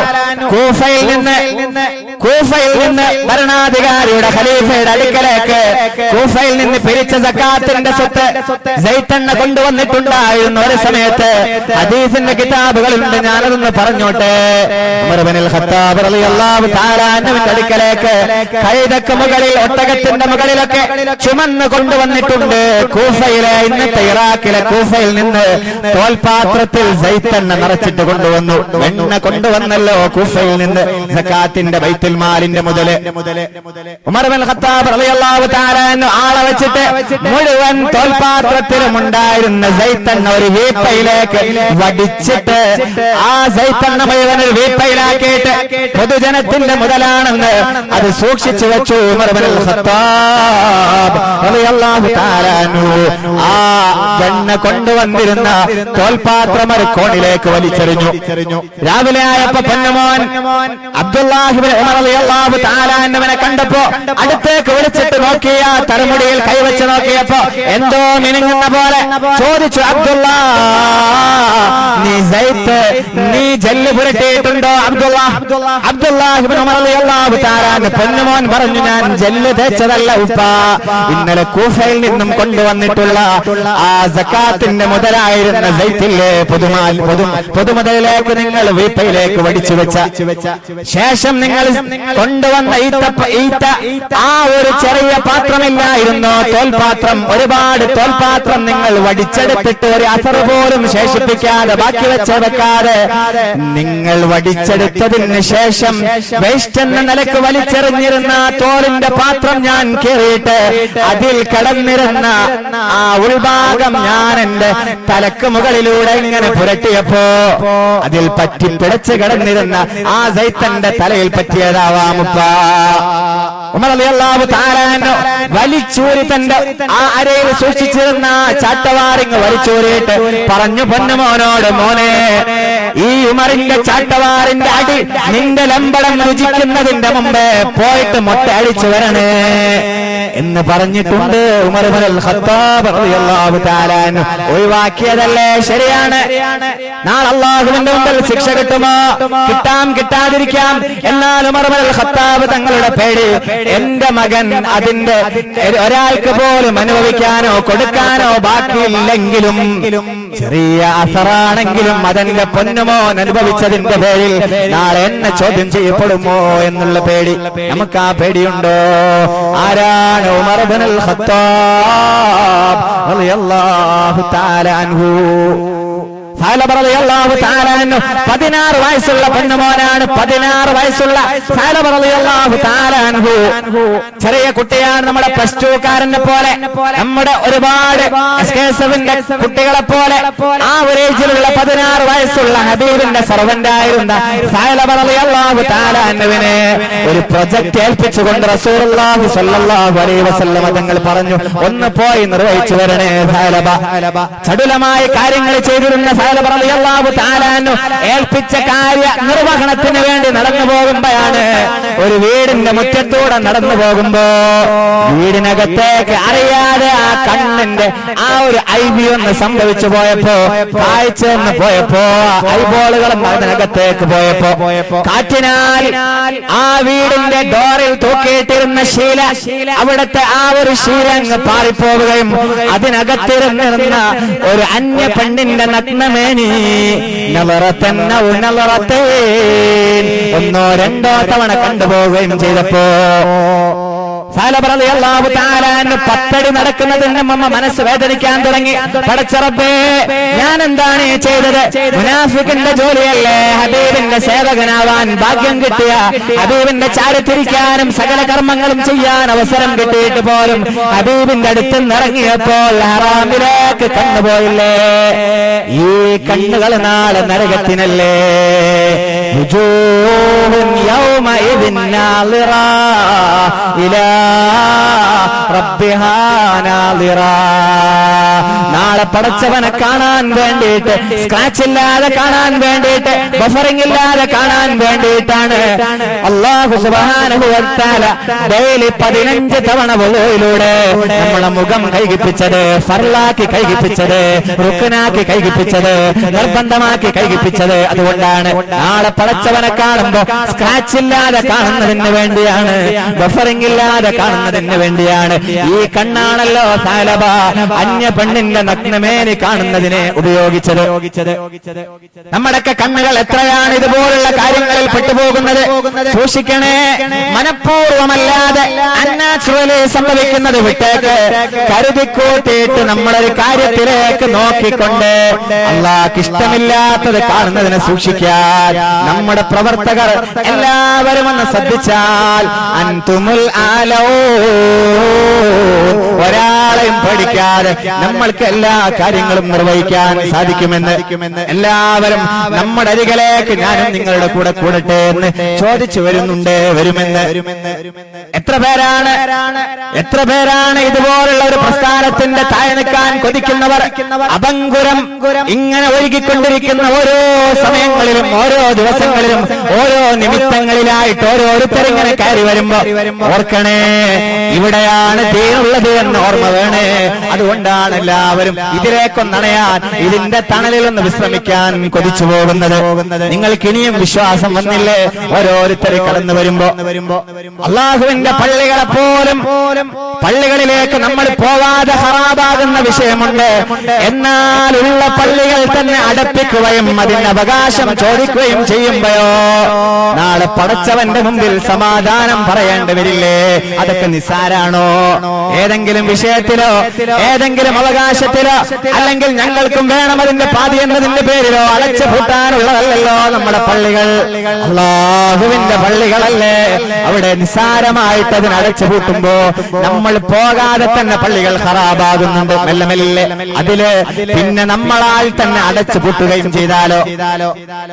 അള്ളാഹുവിന്റെ ദിക്റുകളും ഔറാദുകളും നന്മയിലേക്ക് ക്ഷണിക്കുന്ന കാര്യങ്ങൾ ചർവണം ചെയ്യുന്ന പള്ളി മഹാബുകളിൽ പോലും അനുവാദമില്ലാതെ ബലാത്കാരമായി കയറി നിൽക്കുന്ന സാഹചര്യം ഭൂമി ലോകത്ത് വന്നാൽ എവിടേക്കാണ് നമ്മളെ സഞ്ചരിച്ചു കൊണ്ടിരിക്കുന്നത്? പടച്ചവന്റെ അതാ പറയില്ലേ, ഒരു പിടി മഴ പെയ്തിട്ട് എത്ര ദിവസങ്ങളായി. ായ അക്രമകാരികൾ, അതിന് പുറമെ അള്ളാഹുവിന്റെ ഒരുപാട് ഭയാനകമായ ഇബ്തിലാവുകൾ നമ്മൾക്ക് നേരെ വന്നിട്ടും നമ്മൾ എന്തേ ബോധോദയമുള്ളവരായി മാറാത്തത്? ഈ മനസ്സിനകത്ത് വെച്ച് ആ ഒളിപ്പിച്ച് കിടക്കുന്ന ഗോപ്യമായി കിടക്കുന്ന നമ്മുടെ ഈമാൻ എന്തേ പ്രകാശം വരാതെ പോകുന്നത്? നമ്മളൊക്കെ ശ്രദ്ധിക്കേണ്ടതല്ലേ?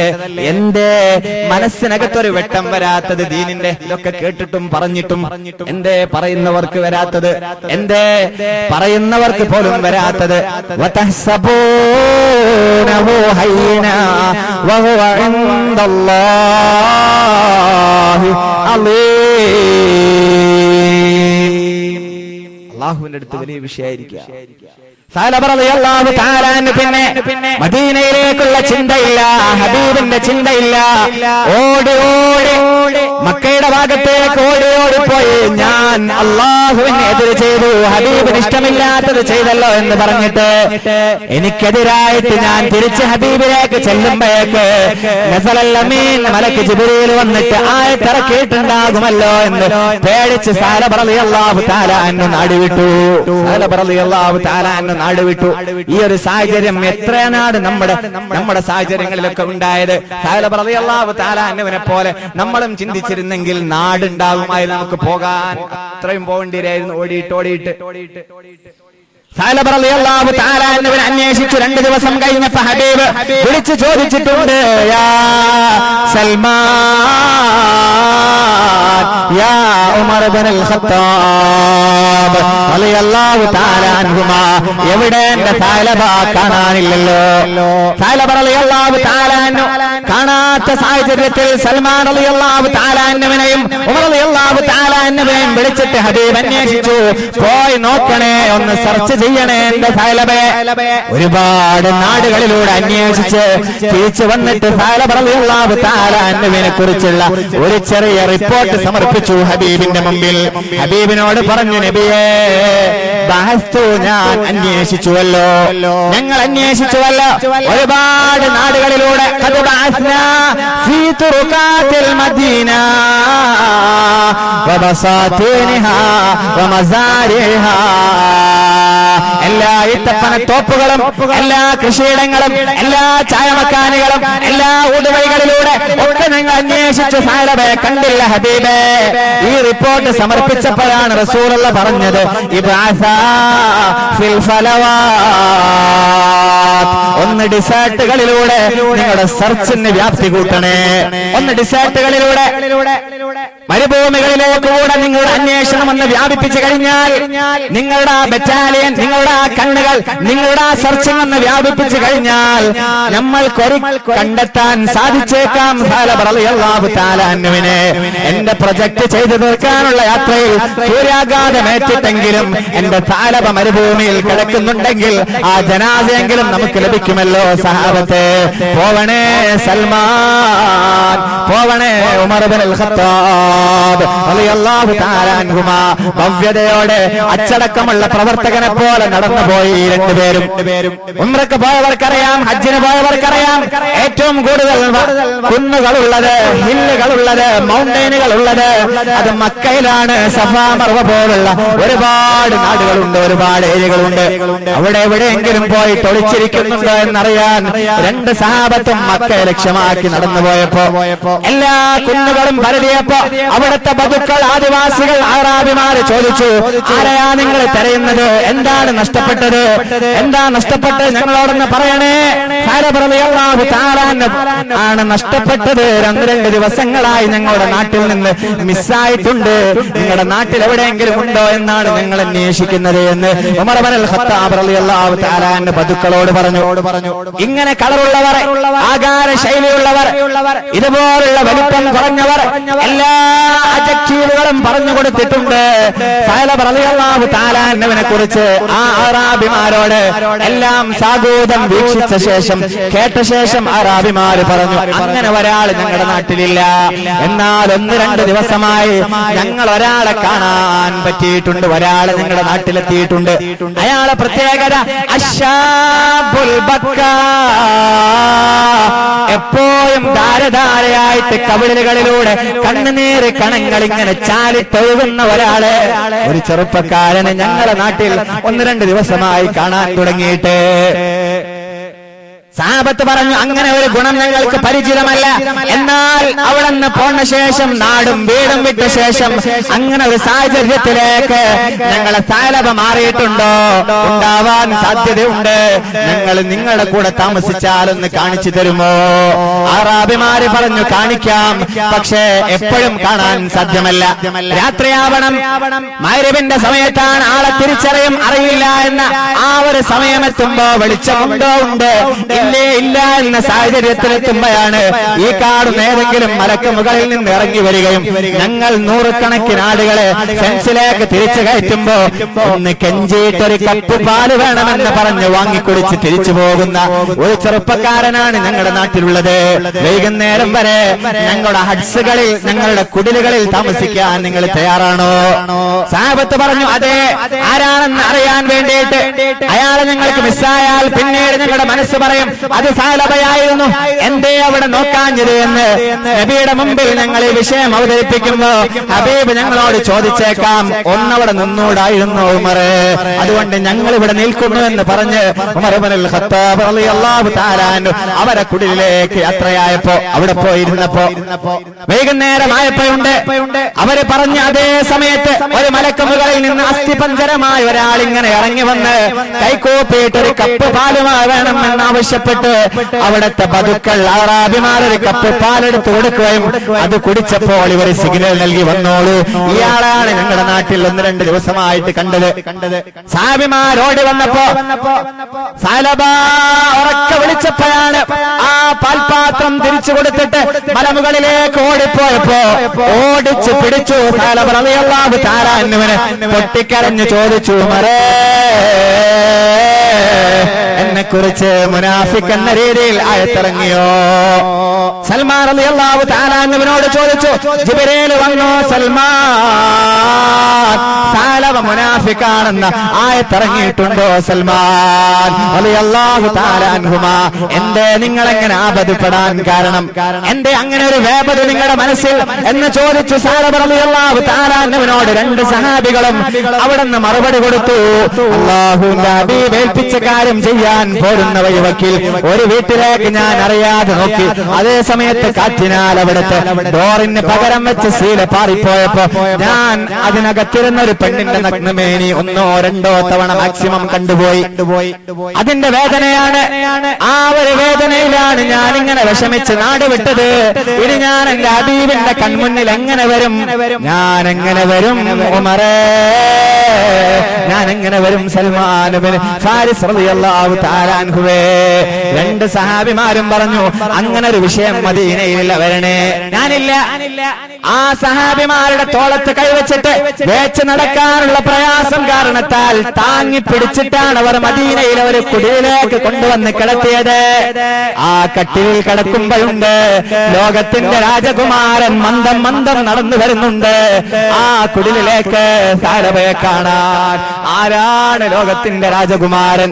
അള്ളാന്റെ ഹബീബ് കാണാൻ വന്ന തന്റെ സേവകനെ കണ്ട സമയത്ത് ശോകമൂഖമായിരുന്ന അന്തരീക്ഷത്തില് വിതുമ്പുന്ന ഹൃദയങ്ങളുടെ തേങ്ങലുകൾക്കപ്പുറം അട്ടഹാസമാണ്, ഉറക്ക കരച്ചിലാണ്. പിന്നെ ആ അന്തരീക്ഷത്തെ മാറ്റിമറിച്ചുകൊണ്ട് കരച്ചിലോട് കരച്ചിൽ ഹബീബ് സമാധാനിപ്പിച്ചു.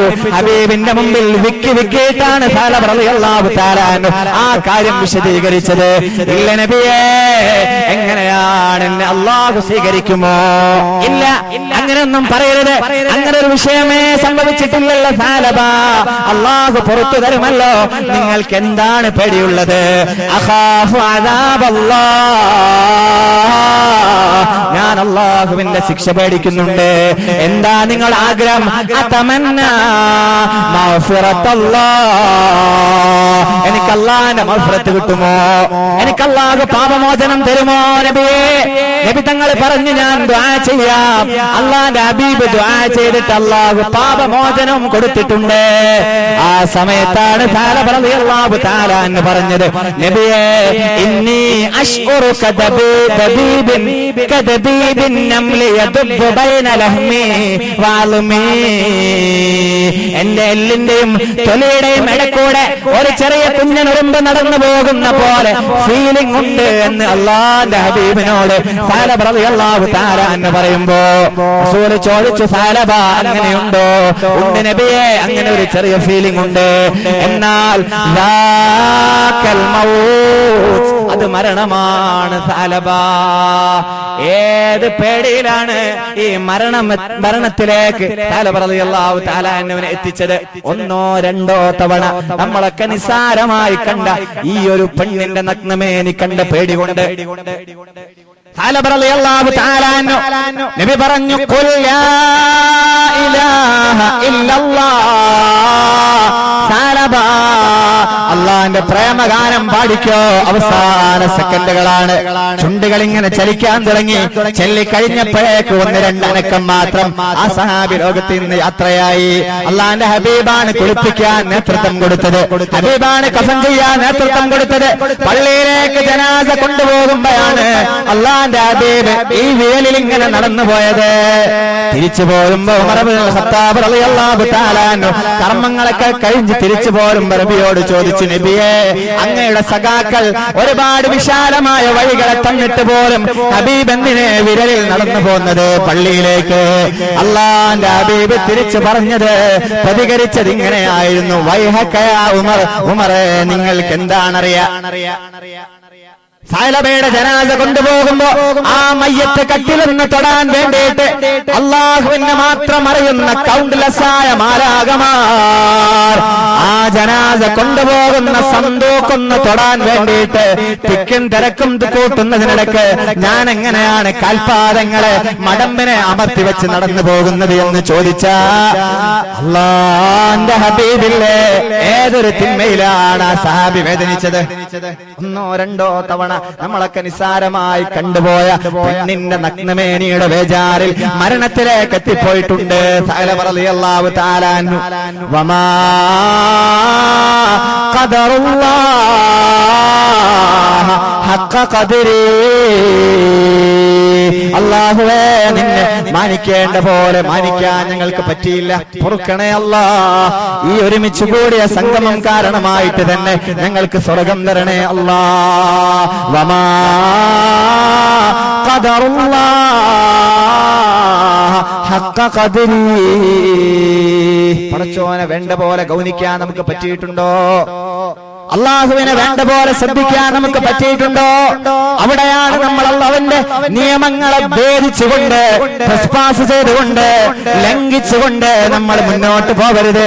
അത് നന്മയായാലും തിന്മയായാലും ശ്രദ്ധിച്ച് മാത്രമേ നമ്മുടെ കാലുകൾ മുന്നോട്ട് വെക്കാൻ പാടുള്ളൂ. എവിടെയായാലും ചെവിയായാലും കണ്ണായാലും ശരീരത്തിന്റെ ഏത് ജവാരികളായാലും ഉപയോഗിക്കുന്നിടത്ത് നമ്മളൊന്ന് അല്പം ശ്രദ്ധ പുലർത്തിയാൽ അല്ലാഹുമയേ അല്ലാഹു നാദിരി അല്ലാഹു ഷാഹിദി. പടച്ചവൻ എപ്പോഴും നമ്മുടെ കൂടെ ഉണ്ടെന്ന്, അവൻ ഞാൻ ചെയ്യുന്ന കർമ്മങ്ങൾക്കൊക്കെ വിറ്റ്നസ് ആണെന്ന്, അല്ലാഹു ഞാൻ ചെയ്യുന്നതൊക്കെ അവന്റെ ആ ഒരു ക്യാമറ വലയത്തിൽ പെടുത്തുന്നുണ്ടെന്ന്, ഗ്രാസ്പ് ചെയ്യുന്നുണ്ടെന്ന് ബോധമുണ്ടായാൽ നന്മ ചെയ്യുമ്പോഴും അതിനൊരു ഉഷാറുണ്ടാകും, തിന്മ ചെയ്യുമ്പോൾ അതിനൊരു വേജാറുണ്ടാകും. ആ ബോധമാണ് നമ്മളൊക്കെ ആവാഹിച്ചെടുക്കേണ്ടത്. ആ ബോധമാണ് നമ്മുടെ മനസ്സിൽ നിന്നൊക്കെ നഷ്ടപ്പെട്ടു പോയത്. ഈജിപ്തിലെ ഒരു പെണ്ണ് വഫാത്താകുന്ന കഥ പറയുന്നുണ്ട്. ഈജിപ്തിലെ ഒരു പെണ്ണ് വഫാത്തായി മരിച്ചു പോയപ്പോ ആ പെണ്ണിന്റെ ജനാസ കുളിപ്പിക്കാൻ വേണ്ടി ബന്ധുക്കളായ 3 പേര് ആ കുളിപ്പരയിലേക്ക് കയറിയിട്ട് അതേ സ്പീഡിൽ തിരിച്ചു പാഞ്ഞിറങ്ങി. കൂടെ ആളുകളോട് ചോദിച്ചു, പരിസരത്തുള്ള ജനാസ അവിടെ വന്ന് കൂടിയവരോട് ചോദിച്ചു, കുടുംബക്കാരോട് നിങ്ങൾക്ക് കുളിപ്പിക്കാൻ പറ്റുമോ? നിങ്ങളൊന്ന് കുളിപ്പിച്ചു തരുമോ ഈ ജനാസ? അവര് പറഞ്ഞു, പെണ്ണല്ലേ, ഞങ്ങൾ എങ്ങനെയാ കുളിപ്പിക്കുന്നത്, നിങ്ങളൊന്ന് കുളിപ്പിക്കണേ. അവരെ നിർബന്ധിച്ചപ്പോ 3 പെണ്ണുങ്ങളും സഹോദരിമാരും കയറിയിട്ട് ആ ജനാസ കുളിപ്പിച്ചു, കഫൻ ചെയ്തു. അവിടെ മറവ് ചെയ്തത് അന്നത്തെ കാലഘട്ടത്തിൽ അവിടെ മറവ് ചെയ്യുന്ന സിസ്റ്റം എന്ന് പറയുന്നത് ആ ഒരു റൂമിലാണ്, ആഴമുള്ള ഒരു ഇടത്താണ് അവരെ ജനാസ കബറടക്കുന്നത്. മുകളിലെ ഒരു സ്ലാബ് കൊണ്ടുപോയിട്ട് മൂടുന്ന ഒരവസ്ഥയിലായിരുന്നു അന്നത്തെ കബറുണ്ടായിരുന്നു. ഉണ്ടായിരുന്നത് ഈജിപ്തിലാണ് ഈ സംഭവം നടക്കുന്നത്. മമ്മികളുടെ കാലഘട്ടമായിരുന്നല്ലോ. അവിടുത്തെ പിരമിഡുകളൊക്കെ നിങ്ങൾക്കൊക്കെ അറിയില്ലേ? ഒന്ന് കൂട്ടണം. ജനാസ ഒരു താഴെ വിശാലമായ റൂമിലേക്ക് കൊണ്ടുവെക്കുകയും അതിന്റെ മുകളിൽ ഒരു മൂടിയിട്ട് മൂടുകയും ചെയ്യുന്ന ഈ ഒരു സാഹചര്യത്തിലാണ് ഈ പെണ്ണിന്റെ ജനാസ കഫൻ ചെയ്ത് സഹോദരിമാരെങ്ങനെയോ വെച്ചിട്ടുണ്ട്. ആ ജനാസ ഒന്ന് എടുത്തിട്ട് ഒരു കോണിയിലൂടെ താഴെ ഇറക്കി വെക്കണം. 11 പേര് വന്ന് പൊക്കിയിട്ട് പൊങ്ങിയില്ല. 11 പേർ ഒരുമിച്ച് ആഞ്ഞു പിടിച്ചിട്ട് പൊങ്ങാതെ വന്നപ്പോ വേറെ 9 പേരെ കൂടെ കൂട്ടിയിട്ട് 20 പേരാണ് ആ ജനാസ പൊക്കിയിട്ട് ഒരു ചെറിയ കോണിയിലൂടെ എങ്ങനെയോ താഴെക്കിറക്കിയപ്പോ കയ്യിൽ നിന്ന് പിടുത്തം വിട്ടിട്ട് ആ റൂമിനകത്തേക്ക് ജനാസ അങ്ങ് വീണുപോയപ്പോ എല്ലുകൾ പൊട്ടുന്ന ശബ്ദം വരെ പുറത്തേക്ക് കേൾക്കാൻ പറ്റി. ഒരാൾ ഓടി ഇറങ്ങിയിട്ട് ആ ജനാസ കഫൻ ചെയ്ത കെട്ടുകളഞ്ഞ് ആ പെണ്ണിന്റെ ശരീരം പുറത്തേക്ക് വന്ന ആ ഭാഗങ്ങൾ അടച്ചു വെച്ചിട്ട് പെട്ടെന്നയാള് കോണിയിൽ ശബ്ദമുണ്ടാക്കി ഓടി മുകളിൽ കയറി വന്നു. പെണ്ണുങ്ങൾ ചോദിച്ചു, എന്തേ നിങ്ങൾ അട്ടഹസിച്ച് പുറത്തേക്ക് കടന്നു വരുന്നത്? ആ സഹോദരിമാരോട് ഇയാള് പറഞ്ഞു, ഞാൻ പെട്ടെന്ന് ഓടിക്കാറി പോകുന്നതൊരു കാരണമുണ്ട്. ആ പെണ്ണിന്റെ ജനാസ ഭീകരമായിട്ടാണ് എനിക്ക് കാണാൻ പറ്റിയത്. കറുത്ത മുഖമായിട്ടുണ്ട്. പേടിയായി ഞാൻ പെട്ടെന്ന് കയറി പോന്നതാണെന്ന് 3 സഹോദരിമാരും പറഞ്ഞു. കുളിപ്പിക്കാൻ കുളിപ്പറയിലേക്ക് കയറിയപ്പോ ഞങ്ങളും കണ്ടത് കറുത്ത ഒരു മുഖമായിരുന്നു. ഒരു പന്നിയുടെ മുഖമാണ് ഞങ്ങൾക്കും കാണാൻ സാധിച്ചത്. അതാണ് ഞങ്ങളും ഓടിപ്പോന്നത്. അവിടുത്തെ വീട്ടുകാരോട്, അടുത്ത ബന്ധുക്കളോട്, റിലേറ്റീവ്സിനോട് ചോദിച്ചപ്പോഴാണ് അവര് പറഞ്ഞത്, ഈ പെണ്ണ് അവരുടെ ജീവിതകാലത്ത് നിസ്കരിച്ചിട്ടില്ല.